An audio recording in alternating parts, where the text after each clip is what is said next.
네, 오늘 우리가 부활주일로 하나님께 감사 예배를 드리게 되었습니다. 죽었다가 다시 살아나는 것을 우리가 부활이라고 합니다. 누가 죽음에서 다시 살아났느냐? 지금까지 죽었다가 살아난 사람은 여럿 있었습니다. 그러나 죽었다가 살아나서 지금까지 살아있는 존재는 예수님밖에 없습니다. 우리는 그걸 부활이라고 하는 거예요. 인류 역사를 살펴봐서 예수님과 같은 그런 부활의 역사를 가지고 계신 분은 단 한 사람도 없음을 우리가 알아야 합니다. 물론 지금도 예수님의 부활을 여전히 믿지 않는 사람들이 대부분입니다. 왜냐하면 죽었다가 다시 살아난다는 것은 있을 수 없는 일이다라고 생각하기 때문에 그런 거예요. 그래서 예수님의 부활 사건을 대부분의 사람들은 지어낸 거짓말이다라고 생각을 합니다. 만약에 주님께서 부활하신 예수님의 이 부활 사건이 지어낸 거짓말이라고 한다면, 그게 맞다면 주님의 부활을 직접 목격한 사람들이었던 우리 당시 주님의 제자들이 왜 순교의 길을 가셨을까? 그걸 생각해 보라는 거예요. 우리가 알다시피 예수님의 제자는 12명입니다. 근데 모두가 다 전성에 의하면 순교의 길을 갔습니다. 죽었다는 거예요. 그냥 자연사 한 게 아니고 순교한 겁니다. 예수님의 부활을 증거하다가 죽음의 길을 택한 거예요. 스스로가. 만약에 예수 부활을 증거하지 않으면 살려주겠다고 했는데도 그 사실을 거부하고 순교의 길을 간 거예요. 정말 예수님의 부활이 거짓말이었다면, 지어낸 이야기고 꾸며낸 이야기고 예수님의 제자들이 그래 만들어낸 이야기였다면 자기 목숨을 버려가면서까지 순교의 길을 갔겠느냐는 거예요.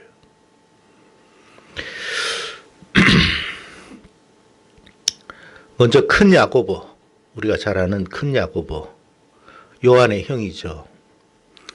큰 야고보는 헤롯 아그리파 1세에 의해서 참수형을 당했습니다. 목이 잘려 죽었어요. 예수님 부활 증거하다가 목이 잘려 죽었어요. 우리가 베드로는 로마에서 거꾸로 된 십자가, 거기에 아내와 함께 순교를 당했습니다. 아내가 신음하니까 지금 우리가 당하는 이 고통도 영광스러운 것이다. 그렇게 이야기를 하고 죽었다고 들었습니다. 베드로의 동생 안드레는 지금 터키, 그리스에서 X자형 십자가에 못 박혀 순교당했습니다. 다데오는 페르시아에서 십자가형으로 순교를 당했습니다. 페르시아, 우리가 잘 아는 이란이죠. 그 순교의 피가 그곳에 있습니다. 다데오. 빌립은 소아시아에서 십자가에 못 박혀 순교당했습니다. 바돌로메, 나다나엘이라고 하는 이 사람은 아르메니아, 지금 어디냐면 이란의 북쪽에 있는 나라죠. 아르메니아. 산채로 가죽이 벗겨져서 순교당했습니다. 도마는 오늘 본문에도 나와 있습니다만 내 손가락으로 예수님의 그 십자가에 못 박힌 손을 만져보고 그 못자국을 만져보지 않고서는 나는 못 믿겠다 했던 그 도마는 인도 첸나이라는 지역에서 창에 찔려서 순교당했습니다. 마태는 에티오피아, 페르시아에서 전도하다가 에티오피아에서 칼에 맞아 순교를 당했습니다. 작은 야고보는 예루살렘에서 돌에 맞아 순교를 당했습니다. 열심당 헤롯 시몬은 페르시아에서 톱으로 몸이 두 동강이 나서 순교당했습니다. 마띠아는 가룟유다 대신해서 사도가 된 마띠아는 예루살렘에서 돌매질 당한 후에 참수형 목이 잘려서 순교당했습니다. 요한은 전성에 따르면 로마 황제가 끓는 기름가마에 집어넣었는데도 죽지 않아서 어쩔 수 없이 밤모섬에 보내어서 그곳에서 죽었습니다.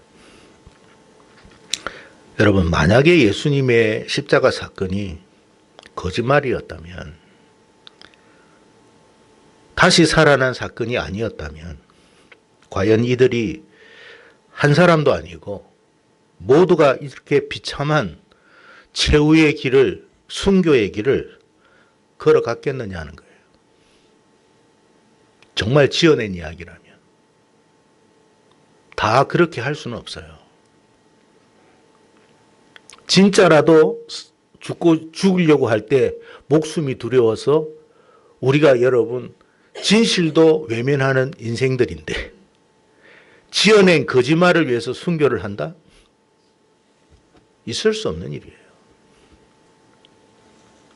자, 오늘 본문 말씀에서 우리가 부활하신 주님이 여러분 성경을 보면 자신의 제자들에게 여러 차례 나타났다라는 것을 말씀해 주고 있어요. 우리가 여기서 왜 주님은 주님의 제자들에게 이처럼 여러 차례 나타나셨을까? 여러분 생각해 보신 적이 있으세요? 한 번이라면 우리가 헛것을 본 것 같다. 잘못 봤을 수도 있다. 내가 조금 약간 정신이 좀 너무 주님을 그리워해서 잘못 본 헛것을 봤는가 보다. 그럴 수 있잖아요. 여러 차례 나타나셨어요. 왜 여러 차례 나타나셨을까요? 그는 자신이 직접 체험하지 않고 결코 믿지 않겠다고 하는 도마까지도 주님은 부활의 모습을 보이셨어요. 이유는 딱 한 가지예요. 내가 다시 살아났고 너희들은 이 부활을 증거해야 된다는 거예요. 자, 그러면 그들은 그 부활을 확신하기 때문에 목숨도 버려야 되는 거예요. 그 이야기를 하고 있어요.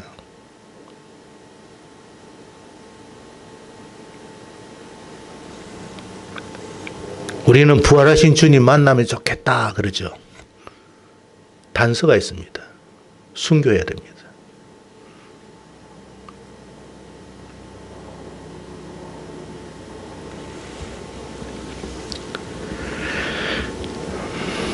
결국 주님의 제자들은 죽어도 산다라는 사실을 주님의 부활을 통해서 굳게 확신했던 거예요. 바울도 부활하신 주님을 다메섹 도상에서 본 거예요. 결국 그도 죽음에 참수형을 당해서 순교의 길을 갔습니다.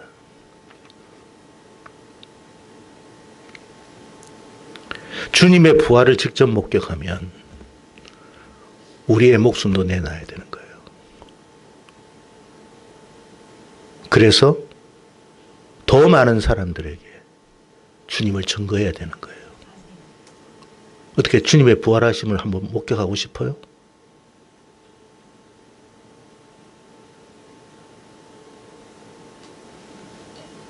내가 주님이 부활하신 걸 보면 믿겠다고요? 순교의 길을 가셔야 됩니다.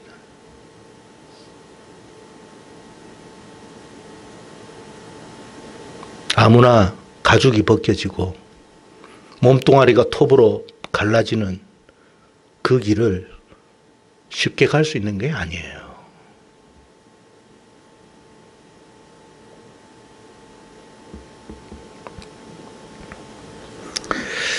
주님은 왜 자신의 부활을 세상 사람들에게 그토록 증거하기를 원하셨는가? 누구를 통해서? 주의 제자들을 통해서. 그들의 순교의 모습을 보여주면서까지 왜 증거하려고 했느냐? 오늘 두 가지로 우리에게 말씀을 해줍니다. 첫째는 예수가 하나님의 아들 그리스도이심을 믿게 하기 위해서다. 예수는 그냥 인간이 아니다.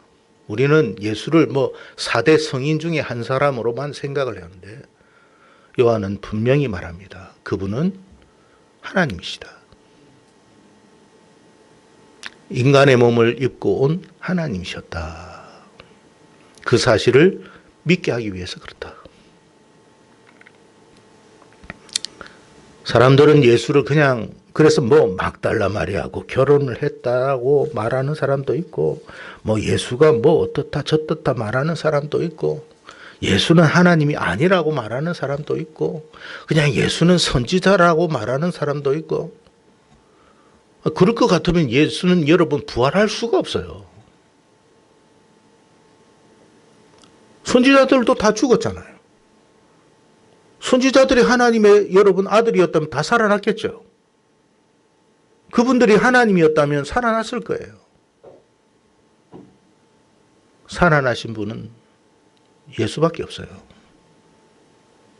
그리고 그 예수를 믿는 사람은 주님이 다시 오셨을 때 그가 우리를 죽음에서 불러낼 거다.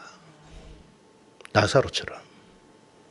무덤에 가도 상관없어요. 우리의 몸이 다 흙이 되어도 상관이 없어요. 우리가 불로 태워져서 공기 중에 여러분 하나의 어떤 요소로 분자로 다 흩어져 있어도 상관이 없어요. 그분이 말씀하시면 다 살아나게 되어 있다. 그걸 믿게 하기 위해서 그런 것이다. 그러니 여러분 우리가 죽어도 우리는 불안해하지 않는 거예요. 우리는 죽어도 영광스러운 거예요. 더 나은 그 주님의 몸을 우리도 함께 입게 되기 때문에. 우리 죄인 같은 우리잖아요. 우리가 무슨 하나님의 아들입니까? 근데 하나님의 아들로 삼아주셨어요. 누구 때문에? 예수님 때문에. 예수님이 그렇게 하셨다. 그 사실을 믿게 하기 위해서 그런 것이다 라고 해요. 두 번째는 우리가 사도신경에도 고백하고 있지만 예수는 독생자, 하나님의 독생자이십니다. 독생자라는 말은 뭐예요? 오직 한 분뿐이다 그 말이에요. 왜 하나님은 제2, 제3, 제4의 예수를 만들 수 있는데 똑같은 그 예수님을 함께 이렇게 나타낼 수 있는데 우리도 그렇잖아요. 우리도 자녀 낳으면 10명도 낳고 하잖아요. 하나님은 능력이 없어서 그렇게 못하겠습니까? 왜 독생자일까요? 구원주는 한 분밖에 없다. 몇 분이라고요? 제2의 구원주, 제3의 구원주. 이 사람도 구원, 저 사람도 구원 아니에요. 우리의 구원주는 딱 한 분이다. 그분은 하나님의 독생자 예수시다. 그걸 믿게 하기 위해서 그런 것이다.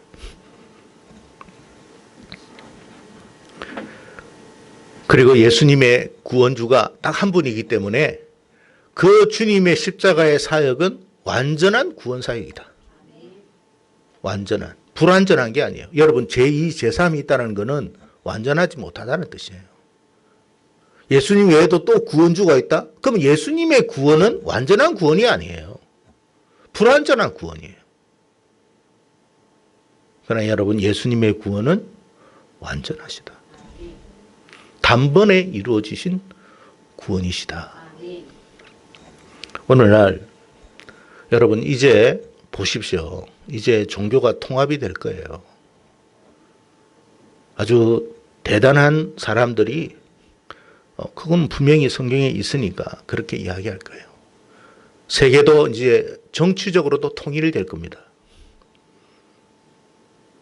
종교로도 통일이 될 거예요. 경제도 통일이 됩니다. 한 사람이 다 잡아요.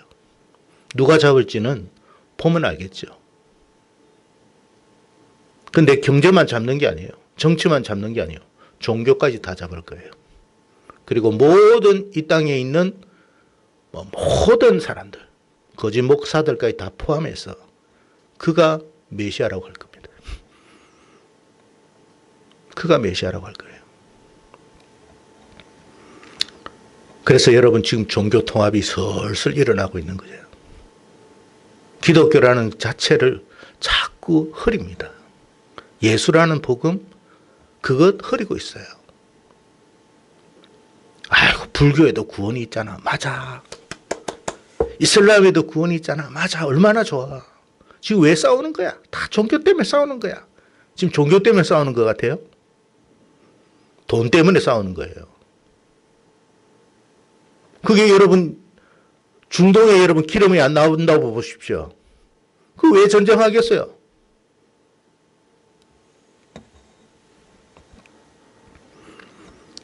그러나 여러분 우리가 분명히 알아야 됩니다. 예수 구원주는 한 분밖에 없어요. 오직 예수 한 분밖에 없어요. 그 믿음을 잃지 마세요. 그분이 부활하신 것은 그분만이 구원주라는 사실을 증거하기 위해서 그런 것이다.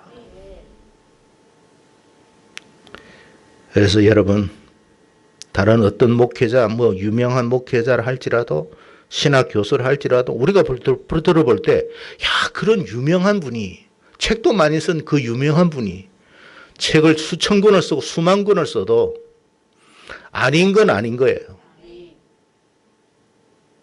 만약에 그가 말하는 것이 맞다면 예수님의 12제자들은 쓸데없이 죽은 거예요. 두 번째는 그 이름을 힘입어 생명을 얻게 하기 위해서다. 무엇을 힘입어요? 예수님의 이름. 다시 말하면 예수님의 이름. 우리가 예수님의 이름을 끝까지 붙잡는 그 사람에게 하나님이 생명 주실 것이다. 생명 준다는 말은 동일한 부활을 주신다는 뜻이에요. 누가요? 하나님이 약속하신 거예요. 그래서 여러분 12명이 다 순교해도 눈 하나 깜짝하지 않았던 이유가 뭐예요? 다시 부활할 거니까. 그냥 부활이 아닙니다. 더 나은 모습으로 부활한다. 죽지 않고 썩지 않고 더럽지 않는 몸으로 부활할 것이다. 그래서 중요한 건 뭐예요? 그 이름이 누구예요? 예수밖에 없어요. 그래서 예수는 그리스도시요 나의 주이십니다. 그게 신앙 고백이에요. 예수만이 그리스도시요 나의 주입니다. 주. 예수님이 주인이면 나는 뭐가 돼요? 그 종은 무슨 뜻일까요? 헬라에서 여러분 서신서에 나오는 모든 서신서에서 바울이 유다가 야고보가 베드로가 다 자기를 종이라고 그랬어요. 그 종은 무슨 종일까요? 어떤 종일까요? 둘로스입니다. 둘로스. 둘로스는 뭐냐? 여러분 로마 시대 때에 그 전투함에 배 밑바닥에서 노 젓는 종을 말해요. 근데 그 노를 저을 때 그냥 젓는 게 아니에요. 쇠사슬로 온몸을 다 묶어요. 발, 팔, 노하고 노를 져야 돼요. 그래서 위에서 북을 치면 북소리에 따라 좌로, 우로, 앞으로 그렇게 해요. 그리고 그 배가 파손되면 같이 죽어요. 그게 둘로스예요. 종하니까 그냥 쉽게 생각하는데 여러분 나는 주님의 종입니다 라는 것은 내가 이 구원의 배에 한 몸이 되었습니다. 쇠사슬에 매였습니다. 나는 이 배와 함께 할 것입니다. 그게 둘로스입니다. 그래서 그 이름을 힘입어. 그 이름을 힘입는다는 말은 오직 하나가 된다는 뜻이에요. 필요할 때만 예수님께 기도하고 예수님 의지하고 그렇지 않을 때는 예수님 뒤도 돌아보지도 않고 그 예수님 이용하는 그런 게 아니고 한 몸이 된다. 그게 둘로스예요. 둘로스. 그게 종이에요. 그러나 여러분 우리가 탄 배는 구원의 방주인 줄로 믿습니다. 침몰하지 않는 배. 아시겠어요? 이 세상에 가장 큰 배도, 이 세상에서 가장 큰 전투함도, 항공모함도 침몰할 수 있어요.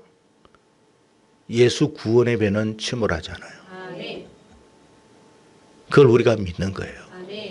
그 이름을 힘입어 뭘 얻는다? 생명을 얻게 하기 위해서다. 이 생명은 잠시 있는 생명이 아니에요. 영원히 죽지 않는 그 생명을 말하는 거예요. 그게 부활이에요. 저와 여러분이 그 부활의 은혜를 받은 것이고 약속받은 거예요. 그래서 뭐예요? 계속 그 이름을 힘입어 살아라. 침몰하지 않습니다, 여러분. 오늘 우리가 여러분 올삭 새벽 기도하면서 베드로전서 1장 3절에서 살펴봤죠. 우리에게 어떤 하늘의 기업을 주신다고요? 더럽지 않고 쇠하지 않고 썩지 않은 영원한 그 하늘의 기업을 하늘에 간직해 두었다가 주님이 오실 때 너에게 줄 것이다. 그게 주님의 부활이다. 저와 여러분 그거 받았어요. 저와 여러분이 여러분 또한 이 땅에서 고난이 있고 어려움이 있고 힘든 게 있어도 그것을 우리를 미워해서가 아니라 금보다 더한 믿음을 갖게 하여서 주님이 오실 때에 칭찬과 영광과 존귀를 얻게 하기 위해서 그런 것이다. 그러니 크게 기뻐한다. 예수 믿는다고 이 땅에서 고난 없는 거 아니에요. 있어요. 어려움이 있어요. 그러나 또 뭐라고 했어요? 끝까지 우리를 보호하신다. 여러분, 이 땅의 정치인이 우리를 보호해 주지 않아요. 정권이 바뀐다고 보호해 주고 또 바뀐다고 보호해 주나요? 제발 거기에서 여러분 벗어나세요. 우리를 지켜주시는 분은 주님밖에 없어요. 그분만이 나의 왕이십니다. 그분만이 나의 주이십니다. 그 고백하다가 죽은 거예요. 왜? 믿으니까. 믿으니까 그런 거예요. 저와 여러분이 이런 믿음으로 이 땅에서 승리하기를 바랍니다. 어려움이 있겠죠. 걱정하지 마세요. 불 가운데 네가 지날지라도 물 가운데 지날지라도 이사야 42장 말씀 너를 해치지 못하게 할 것이다. 이게 주님이 우리에게 주신 약속이에요. 경제적인 어려움이 좀 있습니까? 건강에 좀 어려움이 있습니까? 하나님께서 여러분에게 약속하신 그 생명은 취소된 적이 없어요. 망하지 않을 거예요. 다시 일어날 거예요. 슬퍼하지 마세요. 낙심하지 마세요. 고난이 있겠지만 이기세요. 우리는 그 부활의 주님의 승리에 함께 동참한 사람들이에요. 이것이 주님이 우리에게 주신 부활이에요. 제자들은 그것을 알았기에 먼저 순교의 길을 간 거예요. 근데 우리에게는 주님이 순교라고 뭐 가라고 뭐 동참하라고 말씀까지는 하지 않았어요. 뭐 그만한 그릇은 안 돼서 그럴 수도 있어요. 여러분 얼마나 감사해요. 이 부족한 우리에게 그 은혜를 부어주신 것이 얼마나 놀랍습니까? 그래서 여러분 항상 하나님께 감사하고 더 주님 위해서 살아가십시오. 주님께 충성하십시오. 그게 여러분이 하나님 앞에 더 크신 은혜를 받는 복된 비결임을 기억할 수 있기를 바랍니다. 고린도전서 15장 55절의 말씀을 읽고 제가 마치겠습니다. 바울이 이렇게 말합니다. 사망아 너희 승리가 어디 있느냐? 사망아 너희의 쏘는 것이 어디 있느냐? 이 썩을 것이 반드시 썩지 아니할 것을 입겠고 이 죽을 것이 죽지 아니함을 입으리로다. 이 믿음으로 살아가는 우리 모두가 되기를 축복합니다.